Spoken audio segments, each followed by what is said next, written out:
Hello friends. आप सभी का स्वागत है मेरी कहानी में। बचाओ बचाओ, कोई है। किसी युवती का ऐसा तेज स्वर सुनकर उदित राज उस ओर भागा। कुछ ही समय में वो वहां पहुंच गया तो उसने देखा कि कोई युवती सरोवर में डूब रही है।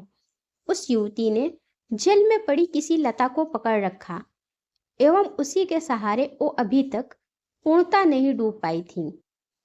उदित राज वहां पहुंचा एवं उस सरोवर में कूद पड़ा।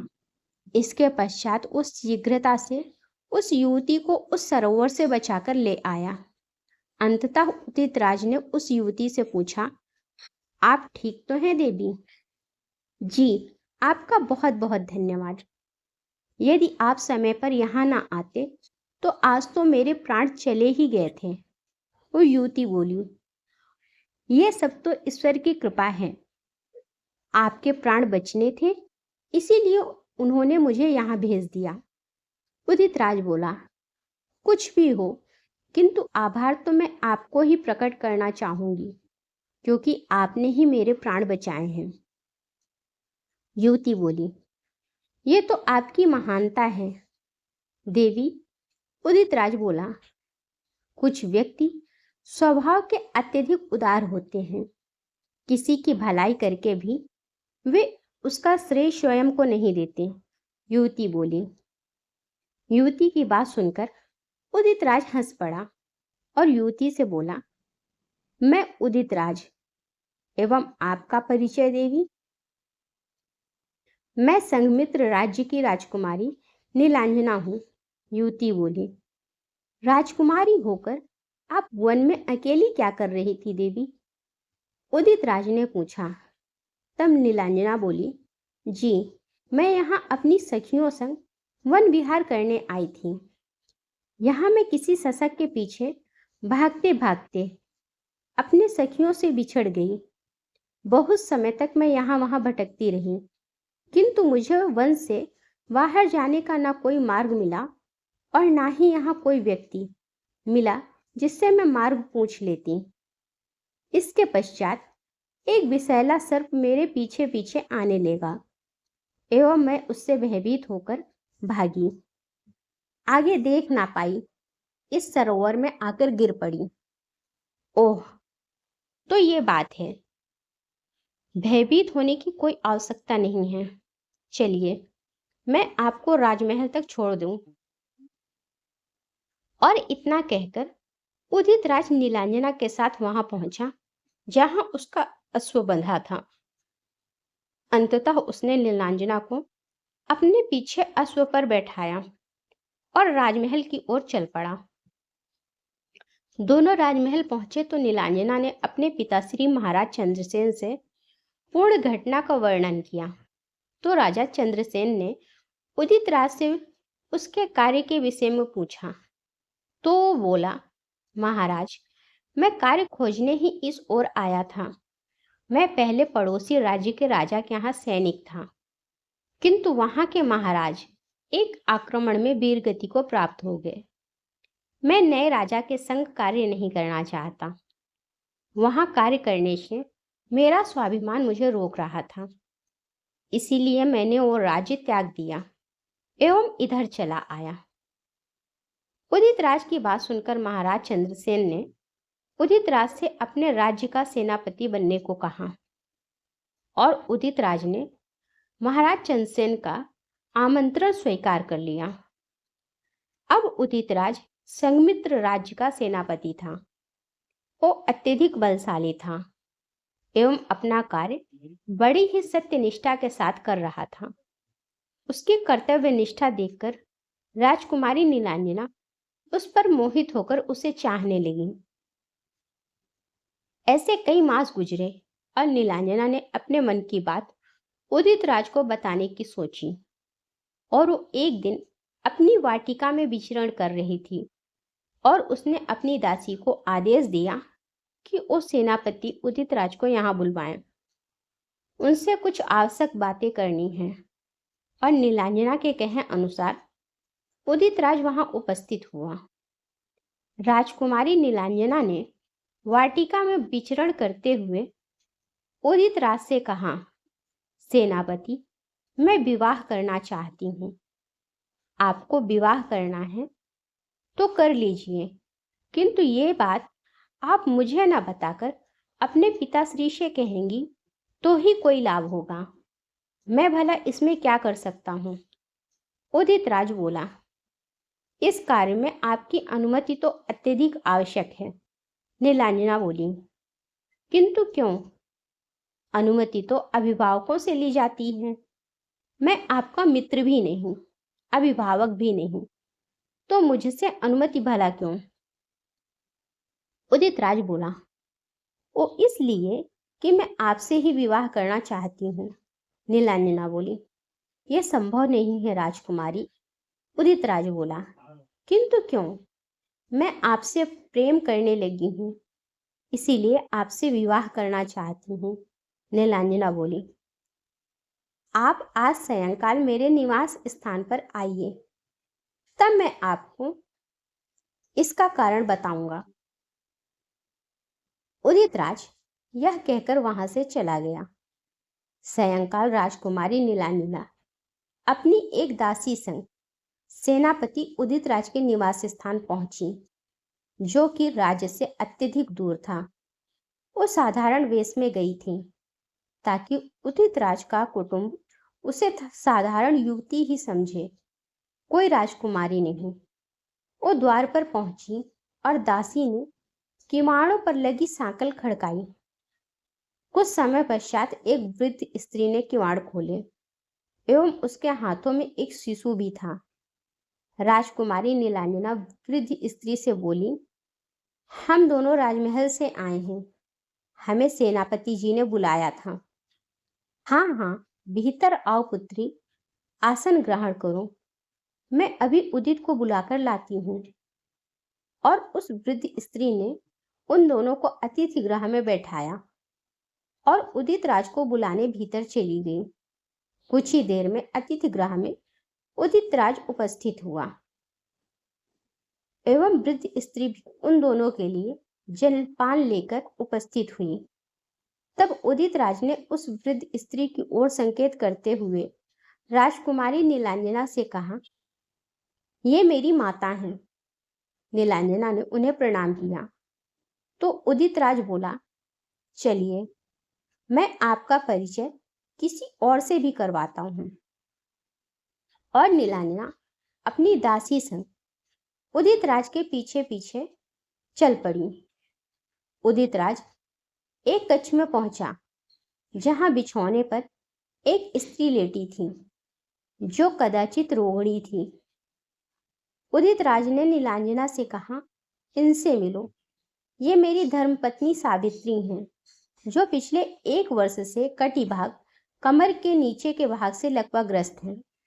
मेरा 2 वर्ष का शिशु भी है। आशा है आप मेरी व्यवस्था समझ गई होंगी।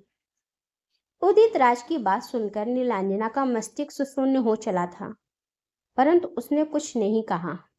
वो सहृदय सावित्री और उसके शिशु से मिलकर राजमहल लौट आई एवं दूसरे दिन उसने पुनः उदित राज को बुलवाया और उससे बोली, मैं आपसे विवाह करने को अब भी तैयार हूँ।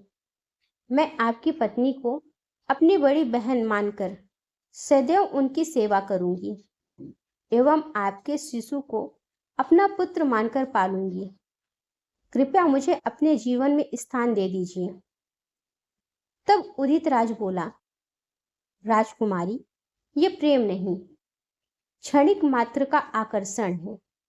जब आप मेरी पत्नी बनकर उस घर में रहने लगेंगी, ना तो आपको सिवाय पछतावे के कुछ ना मिलेगा। मैं अपनी पत्नी की उपेक्षा आपको स्वीकार नहीं कर सकता।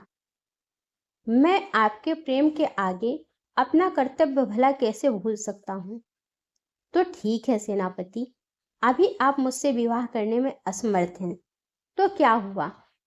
किंतु मैं उस क्षण तक आपकी प्रतीक्षा करूंगी जब तक मेरे जीवन की अंतिम सांस एवं मेरे हृदय की एक भी धड़कन शेष रहेगी। नीलांजना बोली, ये अनर्थ मत कीजिए, मेरे पीछे अपना जीवन मत नष्ट कीजिए। उदित राज बोला, आप अपना कर्तव्य निभाइए और मैं अपना प्रेम निभाऊंगी, नीलांजना बोली। और उस दिन के पश्चात नीलांजना अपने पिता से आज्ञा लेकर राजमहल एवं धर्म वैभव छोड़कर वनाश्रित हो गई। उसने अपने संग केवल एक दासी को रखा और वही कुटिया बनाकर माता के मंदिर के समीप भजन कीर्तन करके उदित राज की प्रतीक्षा में अपने दिन बिताने लगी। वो दिन रात उदित की याद में रोती और प्रभु की भक्ति करके अपने हृदय को सांत्वना देती। मन में सोचती कि यदि उसका प्रेम सच्चा हुआ तो एक ना एक दिन उदित उसके पास अवश्य लौटेंगे। दिवस बीते, मास बीते एवं ऐसे ऐसे करके 20 वर्ष बीत गए, परंतु उदित राज नीलांजना के पास ना लौटा। इधर नीलांजना ने उदित के प्रेम में इतने अश्रु बहाए कि वो दृष्टिहीन हो गई एवं प्रातःकाल भोर के समय उठकर स्नान आदि से निवृत्त होकर पूजा अर्चना में लग जाती। उसने 20 वर्षों से ना तो कोई कौशिक रेशमी वस्त्रों को हाथ लगाया, ना ही आभूषणों को और ना ही अन्न को। वो केवल फलाहार ग्रहण करके ही अपना जीवन यापन कर रही थी। अब उसकी फूल सी काया कुम्हला गई थी, कुछ केसों का रंग भी श्वेत हो चला था, किंतु प्रेममयी कांति अब भी उसके मुख पर दमक रही थी। जब कोई प्राणी प्रेम में होता है ना, तो उसके मुख पर एक विशेष ही प्रकार का सौंदर्य बोध होता है, एक विशेष प्रकार की संतुष्टि होती है, जिससे उसके सौंदर्य में वृद्धि हो जाती है। यही नीलांजना के संग हो रहा था। प्रेम, ब्रह्मचर्य, भक्ति एवं प्रतीक्षा ने उसे सहनशीलता प्रदान की थी, जिससे उसके भीतर बहुत से गुण उत्पन्न हो गए थे, जिसमें एक गुण क्षमा भी था। इसी गुण के रहते उसने उदित राज को क्षमा कर दिया था। बस एक ही आशा शेष थी कि एक बार अपनी मृत्यु के पूर्व अपने प्रेम के दर्शन हो जाएं। और उधर उदित राज के निवास स्थान पर सावित्री ने बिछौने पर लेटे लेटे उदित राज से कहा, स्वामी, ऐसा प्रतीत होता है कि मेरी अंतिम घड़ी आन पड़ी है। आपने जो मेरी इतने वर्षों सेवा की, मेरा हर क्षण ध्यान रखा, उसके लिए मैं आपकी सदैव कृतज्ञ रहूंगी। बड़े भाग्य से ऐसा स्वामी मिलता है। मैं अत्यधिक भाग्यशाली हूँ जो आप मुझे मिले। यहाँ तक कि आपने मेरे लिए अपने प्रेम को भी त्याग दिया एवं उस राज्य को भी त्याग कर यहाँ आ गए जहाँ नीलांजना की स्मृतियां बसी थीं। सावित्री, तुम्हें इस विषय में ज्ञात था? उदित राज ने पूछा। हाँ, मुझे माता ने बताया था। अब ये इस संसार में नहीं है, इसीलिए ये रहस्य मैं आपके समक्ष प्रकट कर रही हूँ, क्योंकि मैं नहीं चाहती थी कि मैं कुछ भी आपसे इस विषय पर ना कहूँ। सावित्री बोली, तुम्हें तनिक भी ईर्ष्या नहीं हुई इस बात से और ना ही नीलांजना से? उदित ने पूछा। उस दिन मैंने माता और आपके मध्य हो रहे वार्तालाप को सुन लिया था। आपको लगा कि मैं गहरी निद्रा में हूँ, किंतु ऐसा नहीं था। जब आप माता से कह रहे थे कि आप भी नीलांजना से प्रेम करते हैं, किंतु अपने कर्तव्य के रहते आपने उसका प्रेम स्वीकार नहीं किया। आपकी आंखों में पश्चाताप के अश्रु थे। आपके हृदय में नीलांजना के प्रति अपार प्रेम था, जिसे आप कभी प्रकट नहीं कर पाए। बस एकांत में जाकर विचलित होते रहे। किंतु अब आप मुझे वचन दीजिए कि मेरी मृत्यु के पश्चात आप अपने जीवन में नीलांजना को स्थान देकर उसके प्रेम को स्वीकार कर लेंगे। और इतना कहते ही सावित्री के प्राण पखेरु उड़ गए। दोनों पिता और पुत्र ने सावित्री का अंतिम संस्कार किया। इसके पश्चात उदित राज ने पुत्र उदय ने नीलांजना की खोज करनी प्रारंभ की।